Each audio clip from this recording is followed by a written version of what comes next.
கம கம கம கமன்னு வாசனையாக கோவில் புளியோதரை செய்முறை பார்த்துடலாமா?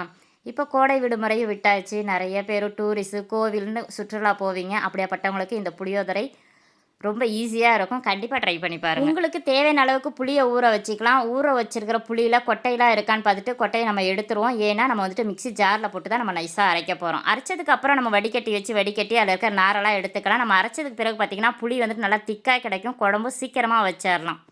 கடாய் வச்சுக்கலாம். நல்லெண்ணெய் ஊற்றிக்கலாம். 1 ஸ்பூன் கடுகு போட்டுக்கலாம். 2 ஸ்பூனு வெள்ளை உளுந்து, 2 ஸ்பூனு கடலைப்பருப்பு போட்டுக்கிட்டு பொன்னிறமாக மாறினதுக்கு பிறகு 2 ஸ்பூன் அளவுக்கு மல்லாட்டை பயிறு போட்டுக்கலாம். மல்லாட்டை பயிறு நல்லா ப்ரௌன் கலரில் மாறினதுக்கு பிறகு உங்களுக்கு காரத்துக்கு தேவையான அளவுக்கு காஞ்ச மிளகாயை கிள்ளி போட்டுக்கலாம். ஒரு கைப்பிடி அளவுக்கு கருவேப்பிலையும் போட்டுக்கலாம். பெருங்காயத்தூள் உங்களுக்கு தேவையான அளவுக்கு போட்டுக்கலாம். 2 கிண்டி விட்டுருவோம். நம்ம ரெடி பண்ணி வச்சுருக்கிற புளியும் இதோட ஊற்றிக்கிட்டு கொஞ்சமாக மஞ்சத்தூளும் போட்டுக்கிட்டு தேவையான அளவுக்கு உப்பும் போட்டுக்கிட்டு கிண்டி விட்டு தட்டு போட்டு மூடி வச்சிடலாம். தீயை குறைச்சி வச்சுருவோம். ஒரு 10 நிமிஷத்தில் கொதிக்கட்டும். புளியோதரை பொடி நான் வீட்டிலே ரெடி பண்ணி சேலுக்காக வச்சுருக்கிறேன். அதுக்காக தான் நான் இந்த வீடியோவும் போட்டிருக்கிறேன். உங்களுக்கு புளியோதரை பொடி வேணும்னா ஸ்க்ரீனில் தெரிய நம்பருக்கு வாட்ஸ்அப் பண்ணுங்கள். இன்ஸ்டாகிராமில் டிஎம் பண்ணுங்கள்.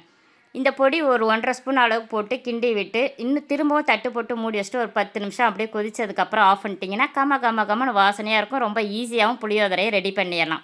புளியோதரை பொடியில் என்னென்ன பொருளெல்லாம் சேர்த்து நான் அரைச்சிருக்கேன் அப்படின்னு சொல்லிட்டு நான் அடுத்த வீடியோவாக உங்களுக்கு நான் அப்லோட் பண்ணுறேன். கண்டிப்பாக இந்த புளியோதரையை நீங்கள் ட்ரை பண்ணி பாருங்கள். சின்னதாக ஒரு லைக்கையும் தட்டி விட்டுருங்க. தேங்க்யூ.